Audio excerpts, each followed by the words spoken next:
Good afternoon, everyone, and thank you for joining us today. My name is Brian McSwain, and along with my partner, Nathalle Ashu, we welcome you to our presentation.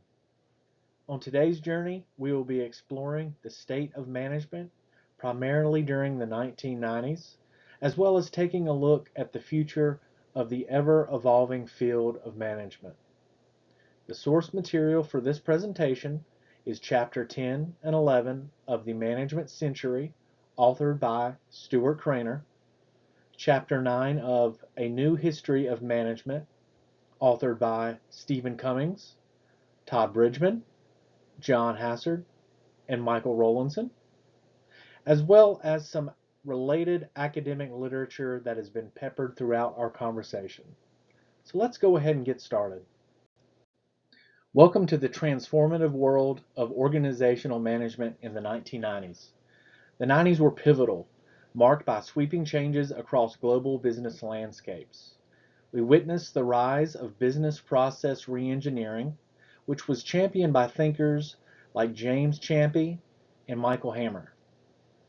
BPR reshaped traditional management practices with a focus on efficiency and process optimization. But the 90s weren't just about structural changes. It was about reimagining how organizations operate in a rapidly evolving world.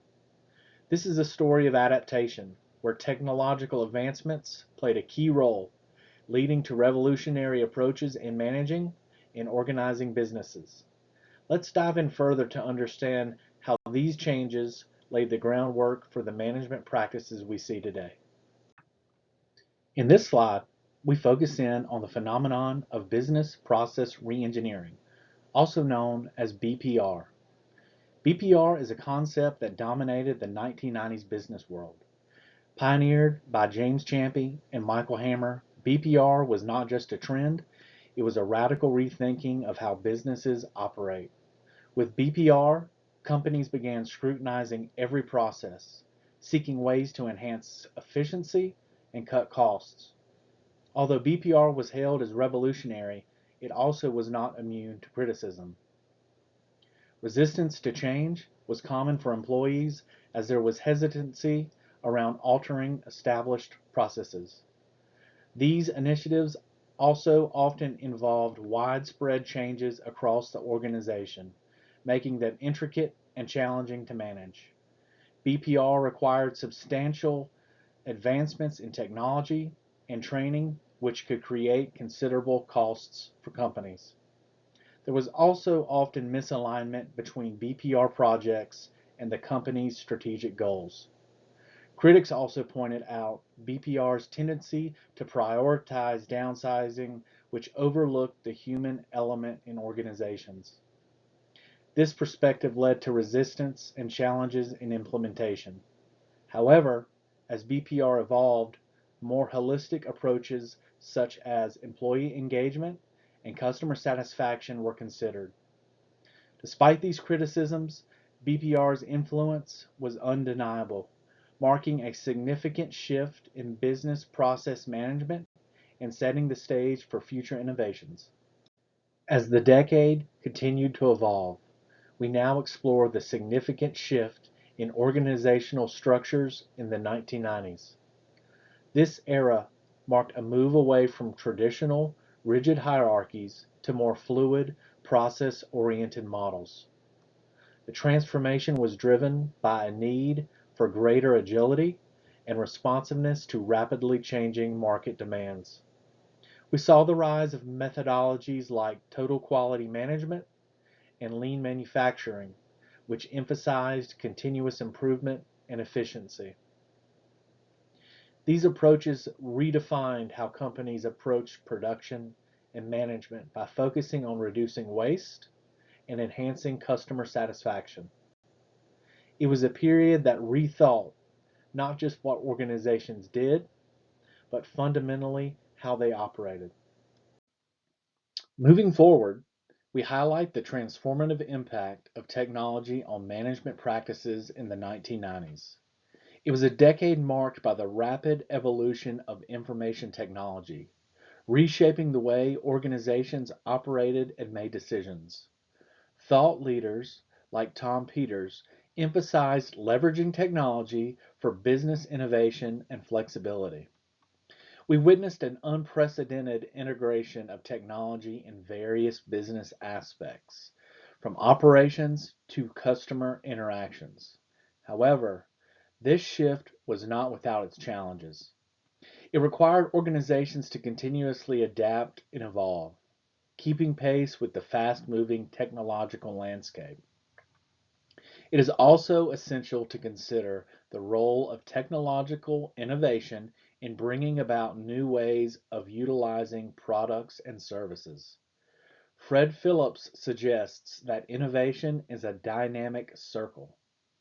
It's not a one way street, but a continuous loop where each technological advancement sparks social changes, which in turn creates new needs and further innovations.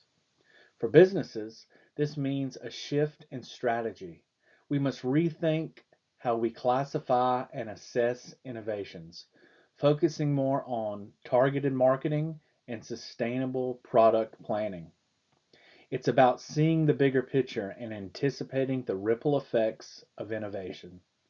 According to Phillips, the circle of innovation presents a holistic view of how technological progress and societal development are intertwined.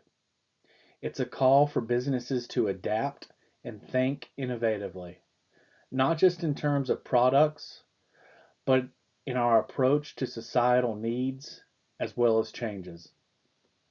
The 1990s were pivotal in setting the stage for the digital first approach we see in businesses today. I will now turn it over to Nathalle to explore text from A New History of Management. Thank you, Brian. Hello, everyone. My name is Nathalle Ashu. Um, Today, I'm going to be talking about the remaking of management history. So, this is a topic in chapter 9 of the text, A New History of Management by Cummings, Bridgman, Hassard, and Rollerson. Uh, so this is the remaking management history, which is a new foundation for the future. A new history of management can inspire thinking differently. Some people question the value of theory and history. Their arguments are usually based on the assumptions that history has no relevance to contemporary society and that theory is abstract and no practical use. Organizations are facing opportunities and problems which are complex and constantly changing. The society's institutions are feeling the pressure of new and very challenging environments. Justification of history. When you understand the historical context of management, you get a sense of heritage, and this helps managers to avoid mistakes of others. Studying the history of management allows us to understand the origins and evolution of management practices, theories, and principles.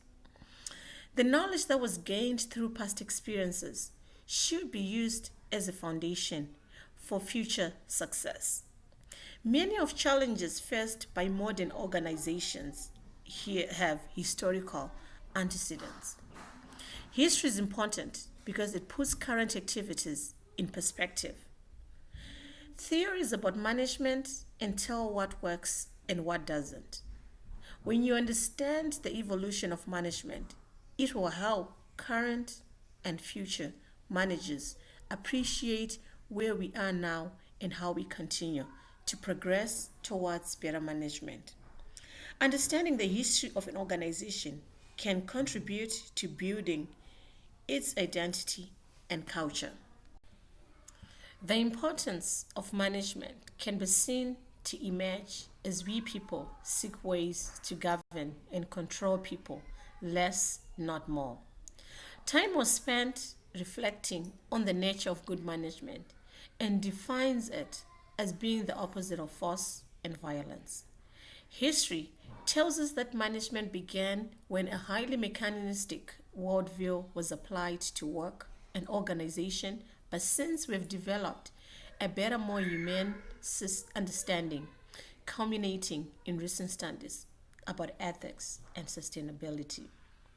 Conventional management histories deploy the character sociologist Max Weber as a pioneer science in two ways. One, as a renowned thinker whose interest in the things that management took itself to be about added credence to the emerging field. And second, as the avid promoter of bureaucracy, his support of which has come to be seen as wrong-headed, as more decentralized and organic forms of organizations have come to the forefront. The future of management. History offers a repository of experiences, successes, and failures in management. Management emerges as traditional authoritarian forms of social, economic control based on birthright and privilege decline and liberal meritocracies arise in the modern age. The original good that management theory sought to advance was conservation or the reduction of needless waste. By studying historical cases and trends, future managers can glean insights into effective strategies, leadership styles, and organizational structures.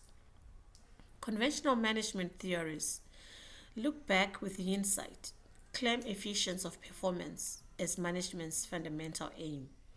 While core management principles may remain constant, their application and relevance evolve over time.